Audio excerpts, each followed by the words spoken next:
Good afternoon, everybody.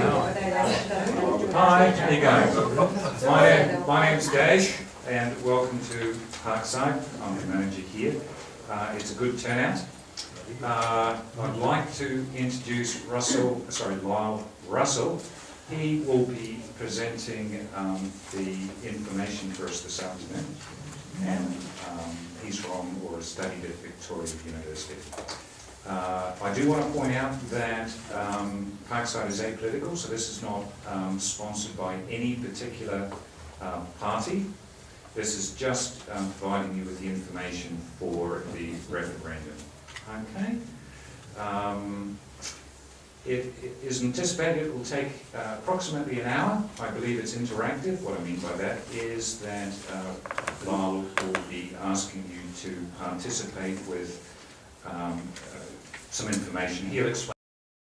So, yeah, enjoy the afternoon's information. Thank you very much, Dave, for having me here and that fantastic introduction. Thanks, everyone. Thanks, Dave. He takes it very well. Okay, so before we get started, you've all been playing with your little mock referendum, I call it. So, okay. So, what I would like you to do, you've all got pens, right? Fantastic. If you can fill in the one on the top. So your first one, part A, you're going to choose between whether you want to keep MMP or whether you want another system. And then part B, you choose which one of the following 4 systems you favour most. So if you do that now, and when you finish, just tear it off. Does that include whether you vote for MMP or any other system? Yeah, so do both of them. If you choose to keep MMP, choose the system down here you favour the most. Does that go to apply on voting day? Well, this is what we're going to see, where there's a change at the end. So, I see. yeah. What you think you want, right? Exactly. Yeah. Nobody knows about the system, so how can we know? Just Yeah. everything. Yeah, well, that's right. Nobody knows what's going on. Yeah. Yes. Nobody thinks anything of the media. What we're going to do is at the end, you'll be educated, you'll know what you want, hopefully. We'll give you an idea and I'll see if there's a change. They'll be available to you later date. Okay, so once you finish, just pass it to the middle and I'll come up and collect it. No, put your name on it if you want. It's fantastic.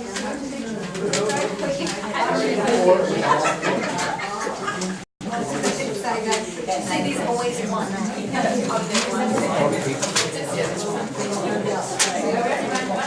Just do the top one and tear it off. Right. Fantastic.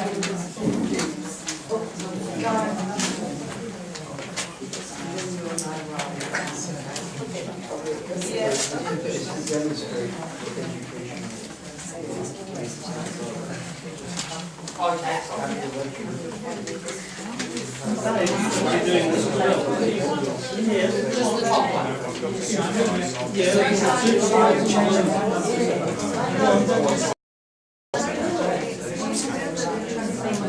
If you don't want to do it, don't worry.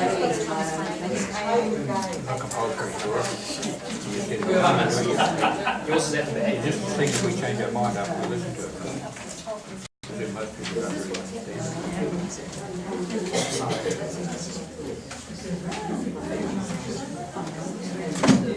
Test it. Okay. Cool. Yeah. Have I got everyone's?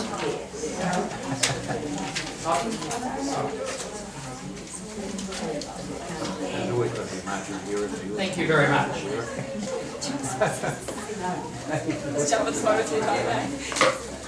Okay. So what you've now just sampled is what the referendum is going to be like on the 26th. It's going to look like this. It's going to be in purple, and it's going to be more or less the same, except the first one, it's pretty much the same. The wording's a little different. We've got the word keep instead of retain, so it's easier for everyone to understand. And in part B, it's in alphabetical order. So you've got first past the post, preferential voting, single transferable voting, and then supplementary member underneath that. So it's just to make it a little bit more easier for everyone to understand and make that process a bit easier. So what we're going to do first is we're going to define what an electoral system is.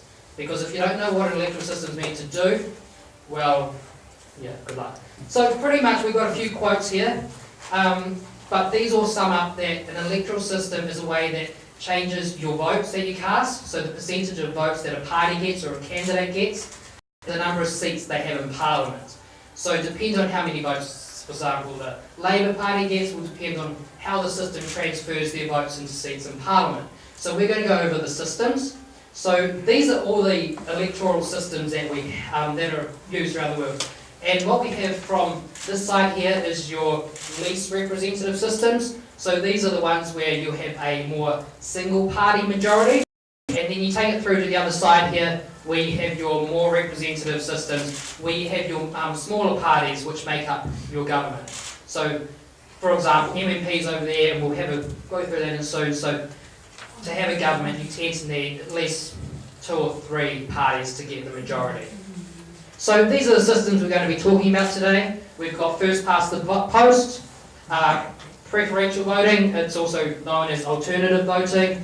We have parallel, which is supplementary member, MP, and single transferable voting. So we're going to go into MMP straight away, and the best way that I've found to go over these, instead of me mumbling on for 10 or 15 minutes to get through the system, is that we're going to show you some very quick and easy to understand videos. They're made by a couple of political science lecturers, and they're very well done. They use both our Parliament and our Cabinet to show you how our votes are going to change into seats. So we'll get underway with Amy. Before you do that, can you go back to the first one? The I just want to know why you've got all the different countries underneath each one. Oh, which one? What does that mean? Oh, this one. Yeah. So this just shows you which countries use those systems. So first past the post, we've got the UK and India. Alternative voting, we've got Australia and yeah.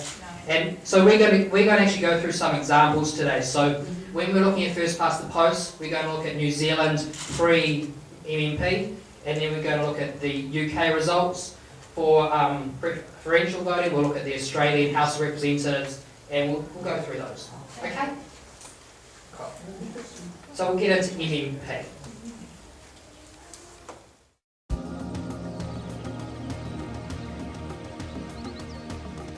In the mixed member proportional system, you have 2 votes. The first vote is for the party you prefer. It largely decides the total number of seats each party will have in this House. If 40% of us vote for the Heritage Party, it will get about 40% of all the seats in Parliament. If 10% of us vote for the Freedom Party, it will get about 10% of the seats. So who sits in these seats? Your second vote is to choose a person to represent your local electorate in Parliament.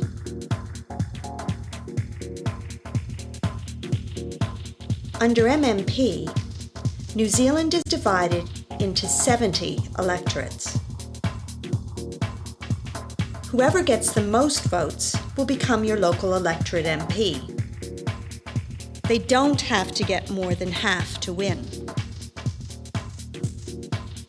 The Heritage Party has won many electorate seats. The rest of its share is filled by MPs from its party list. The Freedom Party doesn't have any electorate MPs, but because it won 10% of the party vote, it's entitled to 10% of all the seats in Parliament. They've come from its party list. To get any seats in Parliament, a party must reach at least 5% of the party vote or win an electorate seat. The Aroha Party won 3% of the party vote, below the 5% threshold, but it won 1 electorate seat and is therefore entitled to its full share of the 120 seats in Parliament, bringing its total to 4 MPs. As its name says, MMP is a proportional system. This means there is likely to be a range of big and small parties in the member. And because small parties are present in Parliament, some could be sitting round this table too. Under the mixed member proportional voting system, governments are usually made up of more than one party, in coalition or with support agreements.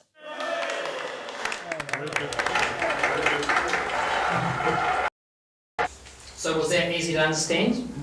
Fantastic. One question. Go for it.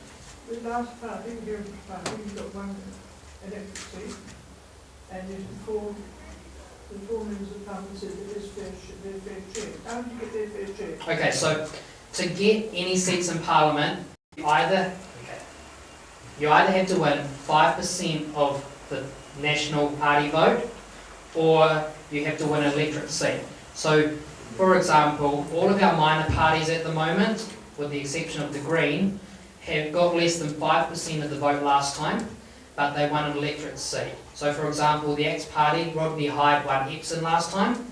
The Axe Party got 4% of the vote. I can double check that. No, they got 3.7% of the vote, but because Rodney Hyde won Epsom last time, they're eligible to 3.4% of all the seats in Parliament. I don't see where they get the percentage from. The percentage is from the votes that we cast. Okay. So, the Axe Party last time got just over 3% of all the votes cast, and Rodney Hyde won Epsom, so they're entitled to that 3% of the 100 seats in Parliament. Make sense? So if they don't win a seat, they don't get any. Yeah. So that's the example of Winston Peters last time. His party got 4.1%. Was it 4.9? 4.1%, but Winston Peters didn't win Tauranga, so they got no seats in Parliament. Their party was left out of the system. Okay? Cool. So, this is what our ballot looks like. And so we have our party vote on the left and our electorate vote on the right. So this is the one that you're probably all familiar with. I get to vote with it for the first time in November on next Saturday, so we have experienced me as well. And it came from the German MMP system, which is pretty much exactly the same, except for the language, of course. And the only difference is that they have their party vote on the right and their electorate vote on the left. So, as I just said before, to get any seats in Parliament, you need to get at least 5% of the party vote or win one electorate seat. That's the key to getting your party into Parliament to represent you. And we're going to have a look at the election results. So these are the results I was referring to just before. And to make it even simpler, I've just put it on some graphs. So throughout this presentation, we're going to be looking at different countries and how the results have panned out. And instead of me explaining it all the time, what we're looking at is a trend. So on this side, we've got the votes for the parties, and this side we have the seats that they gathered in Parliament. So what we're going to be looking at is how it's represented in the different parties. So as we can see, the National Party last time got 44.9% of the votes, and they got 47.5% of the seats. So it's very much similar with MMP, with your party votes and the percentage of seats in Parliament. The only system that is dead on is the list PR system, which they have in South Africa, which is if you get 45% of the votes, you get 45% of the seats in Parliament. So what we're looking at is that this trend, it's very much similar, don't you reckon? That all the parties are being represented pretty fairly. Yes, the last two are the others in New Zealand first, because they didn't reach the 5% or the electorate seat, they get dropped off the board, and that's probably the only reason why National got 2% more of the seats in Parliament, because there was about 6% of the vote that wasn't counted in seats because of their not reaching the threshold. So to make that even more easy, we've got a little pie chart, so you can just compare the size, which is very much the same. So we're just going to be looking at these, and This is going to pretty much tell you how your votes change into seats and how fair, or whether you want these parties gone or these parties bigger. You can make your call there, and this is just going to show you how simple, in a simple way. Okay? So now we're going to have a look at Germany, the home of MMP. Now Germany's had the MMP system for more than 60 years, so they're very well settled into it, and we're seeing more the same trends. All their parties they have in Parliament get quite, well, not, it's not called Parliament, but that's the easiest thing to go by, are getting more or less the same seats. The other party is made up of about 6 or 7 different parties that didn't meet the threshold or didn't get the electorate seat. So you're seeing more the same trend. If you put a curve there, it would look fine. And if we go to the pie chart, it's very hard to tell the difference when you take away the people that didn't get the votes. Are we happy with MMP? Okay, I just want to go over one thing. Okay, so I'm going to tell you how, not who, but how to strategically vote with MMP. So we're going to start off with your electorate vote. Now in Rotorua, what would say is a strategic one is that you give that to either Todd McLeay for the National Party or Stevie Chadwick for the Labour Party. If you give it to any of the other minor parties that aren't getting any traction, it's either you can look at it as a waste of a vote or a protest vote, because it is a given fact that either those two parties are going to win this seat. If you give it to another party, you can look at it as a protest vote, as they did in the 1980s, when about 10% of New Zealand voters gave their vote to social credit, and they knew that they weren't going to get into seats. It was a way of Labour and National, we're not happy with you, so we're going to give our vote to them so you can back up your ideas.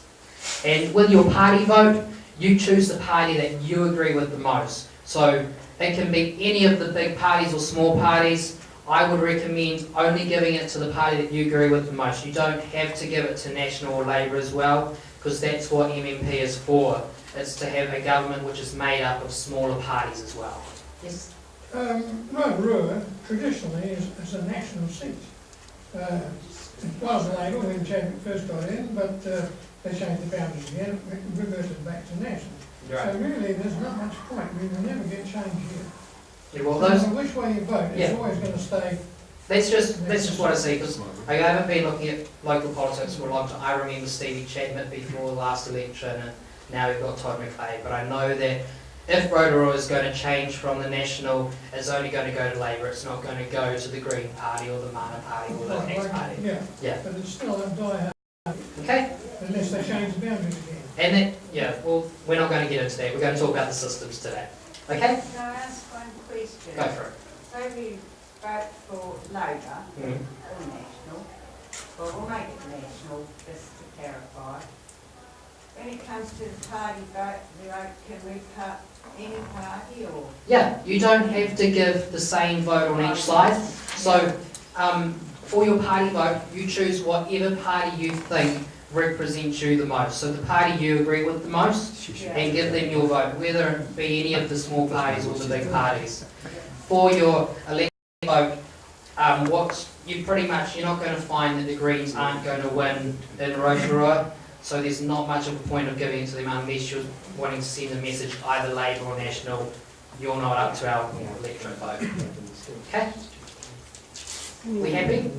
No, not really. Okay? Not really, because in actual fact, what you say is probably quite correct in most people's minds.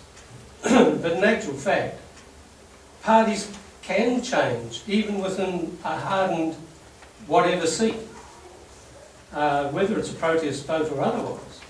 And I mean, the point is that somebody, for instance, like Honi Arawera, who on the minor parties meeting on the TV last night, he presented himself very well. Why wouldn't you vote for the Maori Party or the Green Party to create an upset? Well, if you want to vote for them for your electorate seat, you're more than welcome to. But I'm just sort of pointing out that at the moment they don't have a chance. It's not looking like they've got a chance of winning this seat. It's not looking like, but You're more than welcome to vote for it, which it's all your choice. I'm just saying, for a strategic vote in this electorate, that's the parties you should vote for. That's the parties you should more think about voting on that side than the other side. We can choose whoever you like. Okay? I don't want to get political here. No, I'm just presenting the information. But you see, that's what I see. You're getting political by saying it's either National or Labour. For the electorate vote, not for the party vote. Yeah. Okay? I understand that. Cool. Can we move on to the next one? Yep. Yep. Okay, first past the post. Here's our next little video.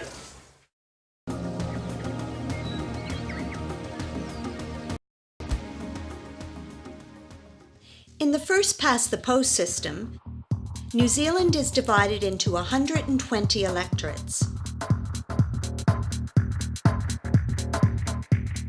You have one vote to choose a person to represent your electorate in Parliament.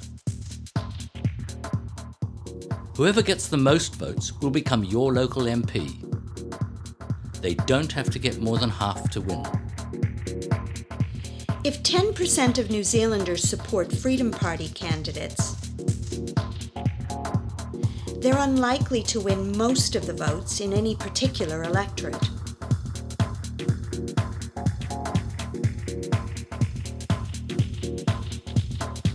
So the Freedom Party may win no seats at all.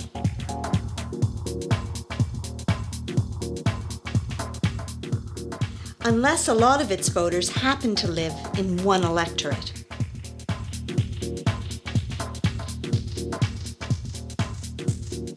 On the other hand, larger parties, and especially the winning party, usually win a larger share of the seats in this chamber than their shares of the votes.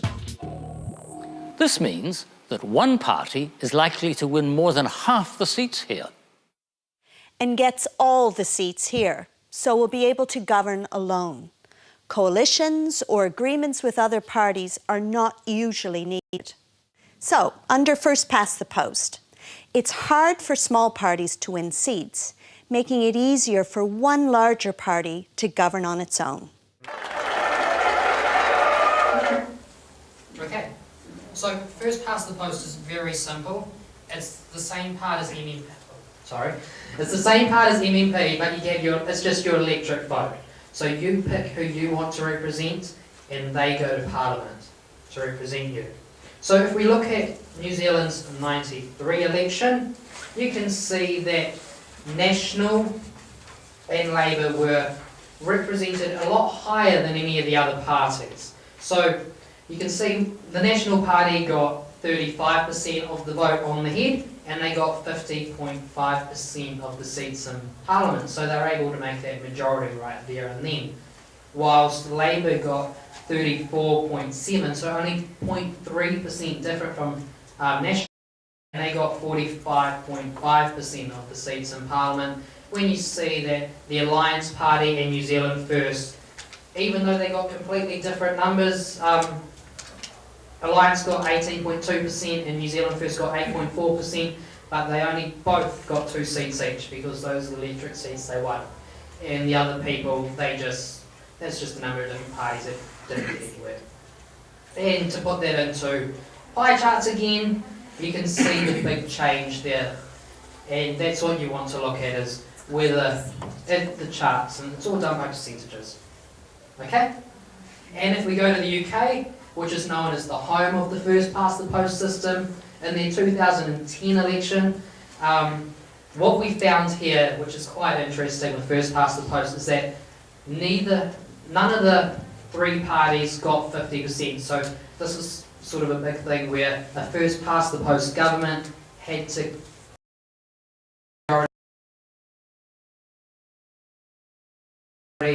so you can see that the Labour Party, they got the Labour Party got 29% of the votes, but they got 29.8% of the seats, whilst the Conservative Party got 36% of the votes and 47% of the seats.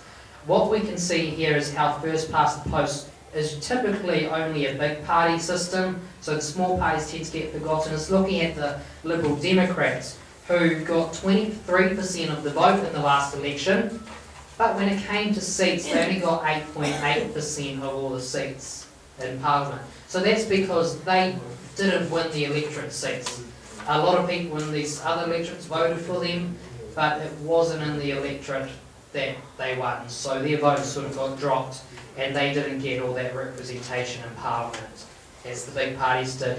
So the Conservatives and the Liberal Dems bounded together and said, let's get Labour out. And even though they're on complete opposite ends, they made a go of it. Can I just ask? Yeah.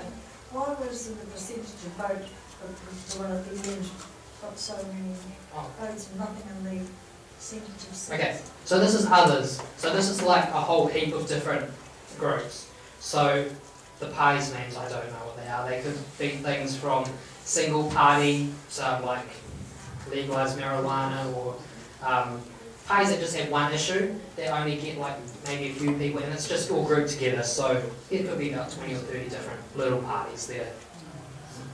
Like we've got about 17 parties on our roll this year, but you know there's only going to be a little handful of them that go together. Okay. And looking at that on the pie charts again, you can see the change from the percentage of their votes to their representation in Parliament. So you can see the Conservatives and the Lib Dems formed together to get the majority, while all the others jumped on the Labour side to be the minority parties. And okay, we good with first past the post? So preferential voting.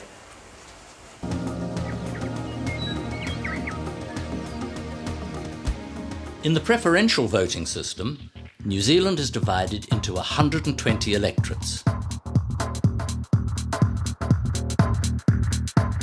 You rank the candidates in the order you prefer them.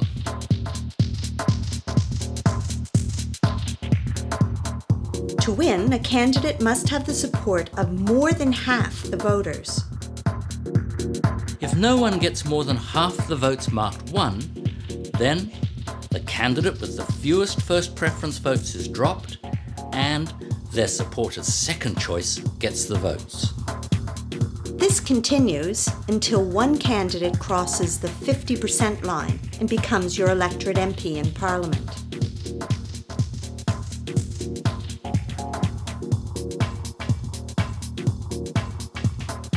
If 10% of New Zealand support Freedom Party candidates, they're unlikely to win most of the votes in any particular electorate.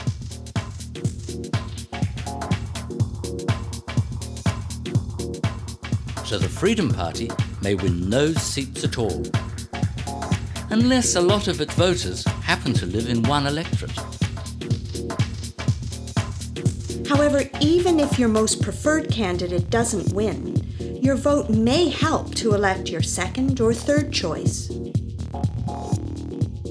Larger parties, and especially the winning party, usually win a larger share of the seats in this chamber than their shares of the first preference votes. This means that one party is likely to win more than half the seats here. And gets all the seats here, so will be able to govern alone. Coalitions or agreements with other parties are not usually needed. So, under preferential voting, it's hard for small parties to win seats, making it more likely that one larger party will govern on its own.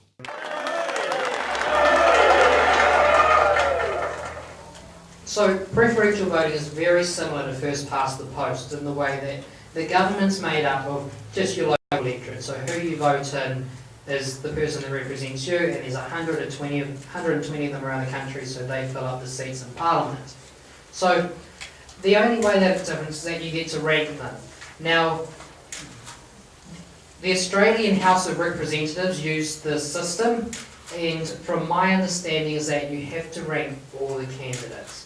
But we're going to adopt it differently, and at the moment, from what I've heard, you can rank as many or as few as you want. So you can just put a 1 down, or you can mark up to 5. Typically, they ask you to mark up to 5, but depending on how New Zealand will adopt it, if we vote for it, will depend on the way we use it. So it just gives you a chance for your second preferred candidates to get in if your first choice doesn't make the 50% mark. So we're going to look at the Australian House of Representatives 2010 election now, and you can see it's a little bit like first past the post, and the fact that the Green Party is quite low down, and okay, I don't know why there's 5 there, but we'll just go with it. And the Labour Party and the Liberal Party are very similar, even though you can clearly see that the Liberal Party got a higher percentage of the votes. So it's favoured the Labour Party in electorates there. What's probably happened is that in the electorates that the Liberal Party won their vote, they probably won it with about 80% of the overall vote. Within the electorates the Labour Party won, they might have just got over the majority, so that the majority of people overall were favouring the Liberal Party instead of Labour. But they were able to form a government with coalition with the Greens and the Independents. So they got the majority after all. And by putting that on a pie chart, you can see the same sort of relationship there to first past the post. We happy with that? Okay. So, STV.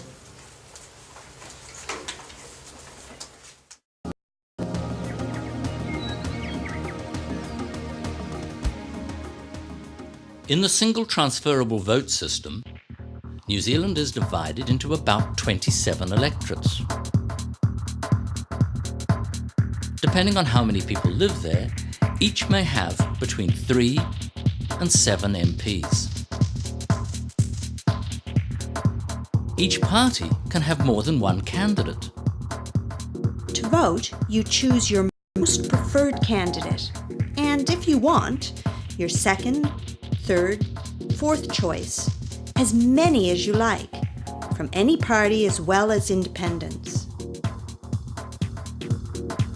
Or instead, you can vote above the line, where you simply choose a party and accept its choice of candidate rankings. To win, candidates must get a minimum number of votes. This number is called the quota and varies in each electorate depending on how many votes and how many MPs there are. The Heritage Party's Sue got more votes than she needed to be elected, so her voters' second choices are now in play. Most of her extra votes go to Alan, also from the Heritage Party, and he too is elected. There is still one seat to fill, so the lowest polling candidate, the independent, Lee, is eliminated, and those votes go to his voters' second choices. The Freedom Party's Bob is the last MP to be elected. When all the winners of the electorate races arrive here, it's likely that the party's shares of the seats will roughly reflect their shares of the votes. Smaller parties and independents with strong local support can be elected to Parliament.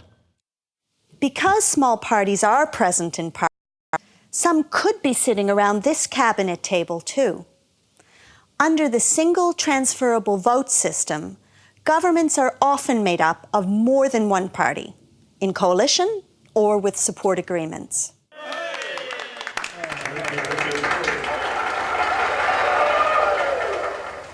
So with that system, we have much bigger electorate areas. So what we'll see is that we won't have party politics in the electorate area. There won't just be one national candidate. There could be 5, 6, 7 of them all competing for each other for the vote. And they'll be trying to be same who's best and what have you, same with Labour and all the other parties.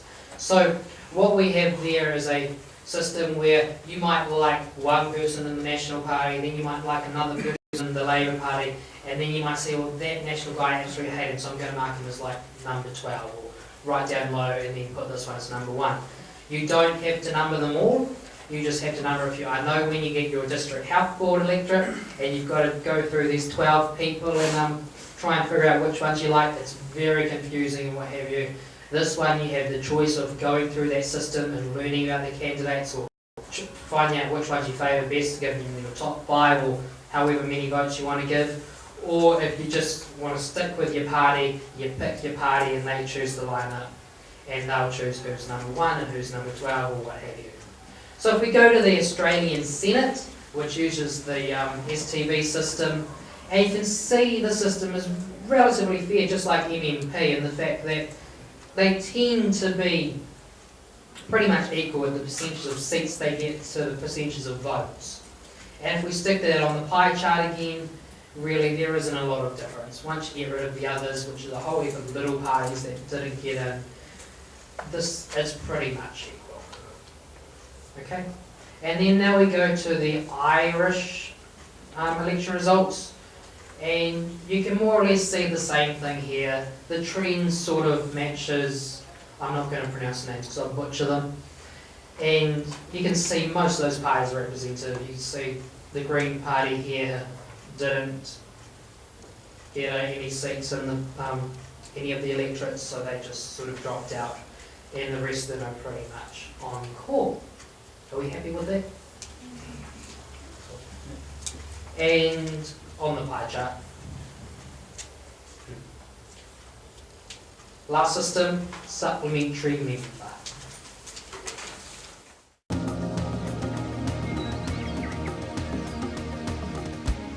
Under the supplementary member voting system, you have 2 votes. New Zealand is divided into 90 electorates. The first vote is to choose one person to represent your electorate in Parliament.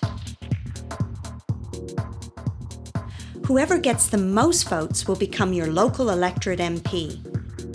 They don't have to get more than half to win. 3/4 of the seats in Parliament are filled this way. Larger parties, such as the Heritage Party, usually win a larger share of these electorate seats than their shares of the electorate votes. Your second vote chooses the remaining 1/4 of the members of Parliament and is for the party you prefer. So if the Heritage Party wins 40% of this party vote, it would get 40% of the 30 list seats in Parliament. That is 12 more. If 10% of New Zealanders support Freedom Party candidates,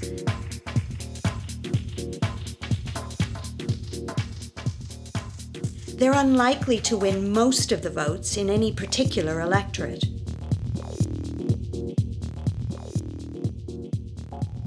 So the Freedom Party may win no electorate seats at all,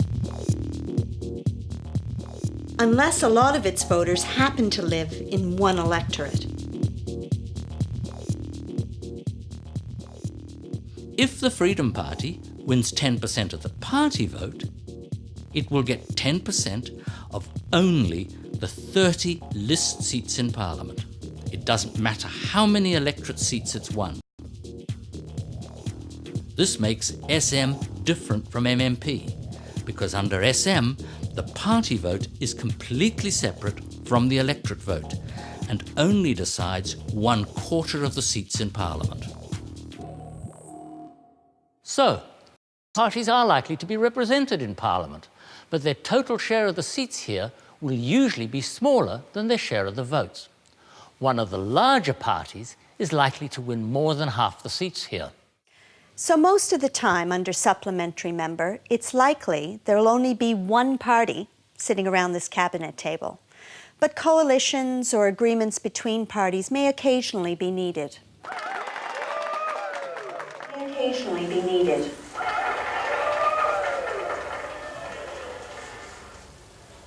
So supplementary member sits right in the middle of things. So the way it differs from MMP is that your party vote is only for 30 seats in Parliament, whilst your electorate vote is for the other 90.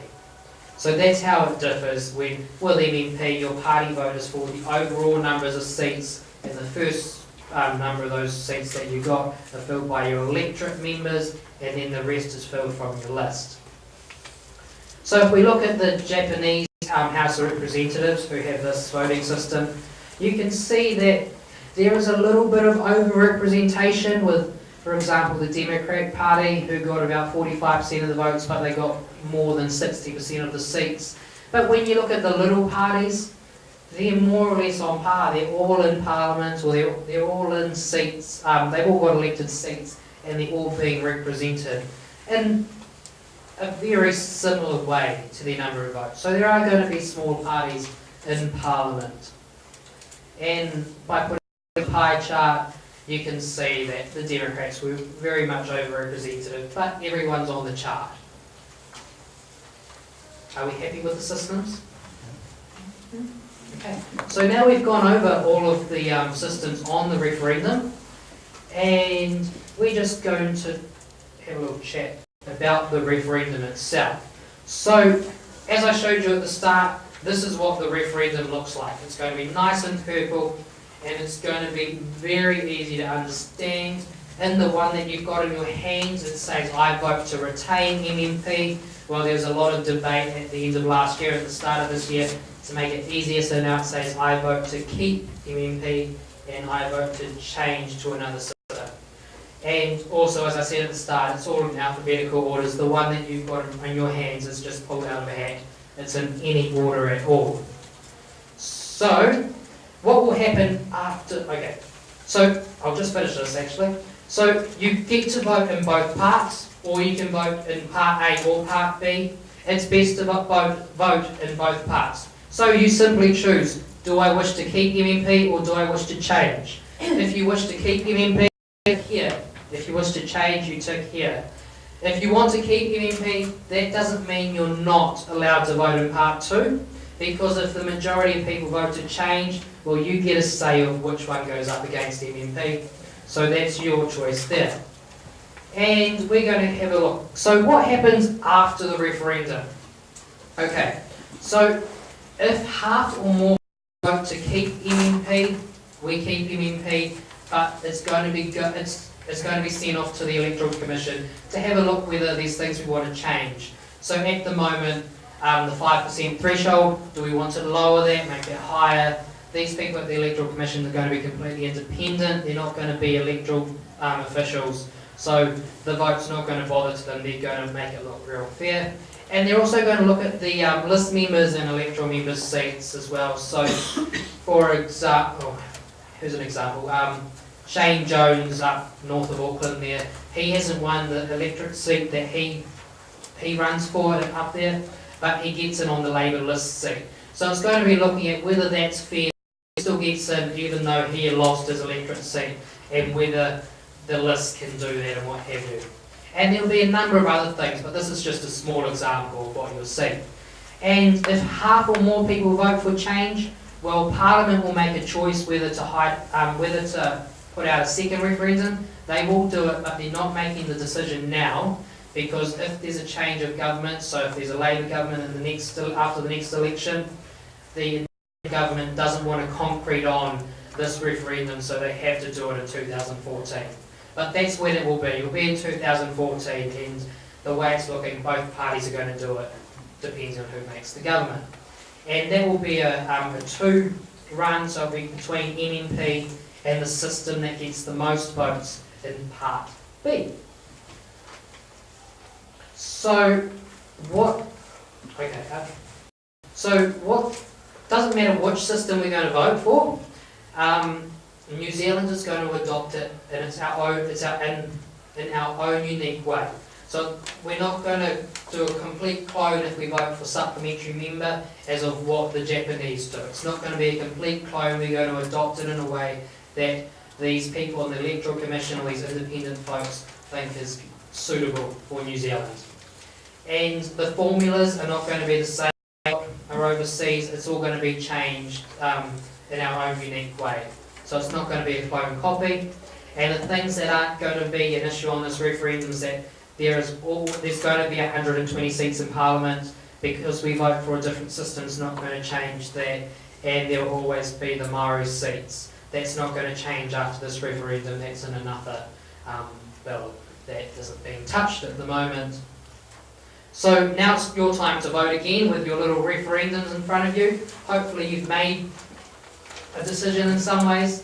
So if you just do that now, and then we'll get into questions and what to do. So check the top section again. Yeah, just do it again. We're not really wise with all the systems, but you point out some of the things that are wrong with some of these systems. I don't really want to do that because that may lead to favouritism, but I can give you a sheet which goes over the pros and cons. Yeah, I'll just go get my box.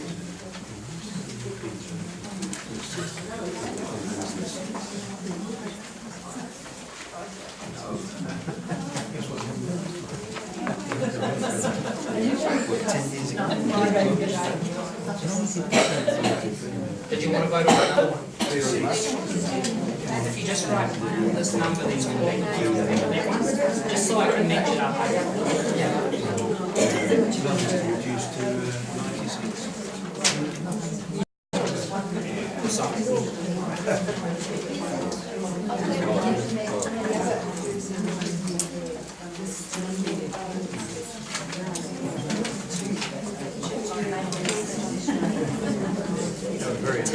Thank you.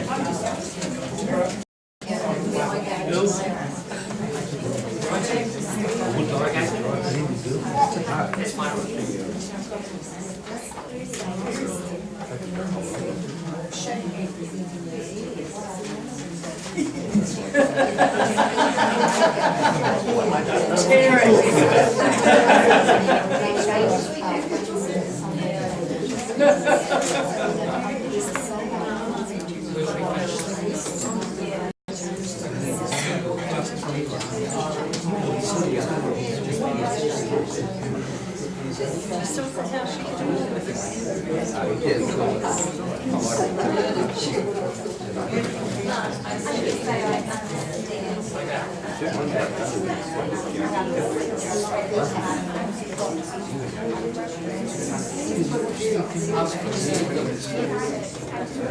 Is that everyone?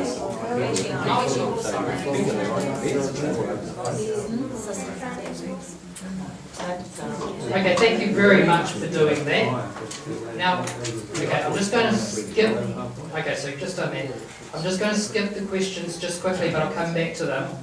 But all of this information, so the videos that you've seen here, and the graphs and everything is going to be available on my blog, which you've all got a little card that has the address to that website. And if you just click on the Electoral System Information Afternoon tab, all of the information is going to be there, completely unbiased. It's going to be the videos and those graphs again, and what have you. And then down the bottom is called the advert. And there's also a link on that page, right down the bottom, to the referendum website, which has a fancy little tool. If you follow the links on that from that thing, it actually says which voting system from your answers that you give them that you they think you'll prefer, and they line them up in the middle, and you can make your choice from there. But that's at the bottom of that tab on that website, and it's very easy to understand. And I also want to thank Parksyde. Dave has been fantastic to me with setting all this up and getting the ad in the Weekender, and it's been a lot of fun. And I just want, on behalf of Parksyde, because they put a lot of work into this, and I have to say I haven't been able to contribute a lot, they would appreciate donations, and there's a donation box at the back of the room there that you can put your donation in. So we'll go back to questions if there are any.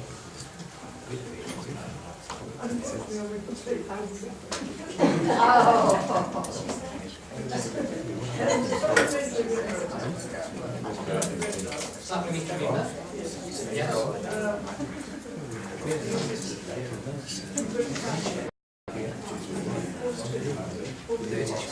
30 seats. So 30 seats for the party vote, and your electorate seats are for the other 90. And so you vote if you party seat. Yes. Yes. That's simple. Yeah. Be more or less the same as it is with MMP, but your party vote is only for 30 seats in Parliament, while your electorate vote is for the other 19. So that's for your one local electorate who's represented you in Parliament who've got one of those 90 seats. So you vote, ethnic vote, you vote for the party seat, you vote for the electorate seat. Yes. So it's quite indefinite. Yeah. Pick for here and pick for there. Yeah, just like that. Okay? Yes. Whether or not MMP stays, or one of the other systems is introduced, are there mechanisms for having future reviews? Or when MMP brought in, there was this referendum was included, wasn't it? Yeah, they said it was going to come at some point, but they never said a date. So it's really up to the government or public referenda to decide if there's going to be any future reviews. More or less. They haven't said anything whether they'll do another runoff later on, or there might be more evidence they'll come out if MMP doesn't get the majority, but I can't answer that question because there simply isn't any information. They are going to look at the pros and cons of MMP and see whether things should stay, but I'm not sure. So if we, for example, to change the amount of MPs in Parliament, say from 120 to 99, that's an actual law change. So Yeah. we'd need to go through a law change. The government could have another referendum on that next time and say, okay, do you think we have 120 is too many? Do you think it's too less? How many would you like? That would be another process, wouldn't it? It will be a completely different process. I think the only way you can do that is by voting for a party that is saying, let's cut the seats down. Yep. So Winston Peters is talking about that a lot. Yep. So if you wanted that to happen, you'd have to vote for one of those parties. We've already had that. We've already had a referendum, or whatever you call it, where we voted that we wanted to get rid of MMP, and we voted that we wanted to reduce the number of seats in Parliament to 90. Okay. Over 80% of the people voted for those things. Nothing happened. This referendum that's coming up, is it going to be another waste of time? It could quite possibly be, I'll be completely honest. If we look at the anti-smacking referendum that came out, was it last year or the year before? There was something like more than 80% people said, hey, get rid of this bill, the government can completely ignore it. Can you see the MPs voting for a system that just got a $7,000 salary increase? Can you see the MPs voting for a system where there's a possibility that they might lose their seats? Not in a million years. That is, okay, this is my opinion, that is one of the problems with politics in New Zealand, is that there are only such a small number of politicians out there, and they've been in it for, well, and the fact that they're not changing, we're not seeing like a new breed of politicians to say, come in, they're all staying there, so you can walk through Parliament today and you see most of the same people there that were there 20 years ago. So they're becoming career politicians. There should be a system like America, and the president can only do 2 terms. We should have the same for any politician in this country. My personal opinion. Yeah, but there should be the same for every politician. Yes, that's right. Do you know why we don't have compulsory voting, but Australia does? Do you know anything about it? Personally, I don't really. Australia, it's been a decision they've made. They get very good voter turnout. One of the things is, I guess they don't want to tread on people's toes and say you have to vote. I think it's very good to vote. What you see in New Zealand was about 70% voter turnout in the election. When you compare that to Middle Eastern countries that have just got the vote, and it's about 98, 99%, isn't that sad for our democratic process? Yeah. So that's one of the things that I want to do, is to get people to vote. And is that where you get a party who say we're going to bring in compulsory voting? Well, when they find a party. And if you can buy the party, I don't think anyone's talking about it. I personally, I'm not getting into national politics, but I personally go around and I'll sort of promote try and get people rallied to vote. So that's why I come to do this, and it's been on the radio stations trying to get people to know that this is coming out. And one of the best ways to get out there and vote is by knowing what you're voting for. So I put together a simple, I think, presentation to try and get people knowledgeable. Yeah? Yeah, thank you. No worries. Thank you. Is that everything? Thank you. Well, that was very quick and easy, and I think that's about all. I just want to, this is one little thing that I came across a couple of months ago, and with your mind, not your emotion. Okay, read into it what you will. I won't give you my definition to it, but I think that's very key when you go to the ballot booth on the 26th. Vote with your mind, not your emotions. And I just want to thank you all for coming along and educating yourselves. Thank you.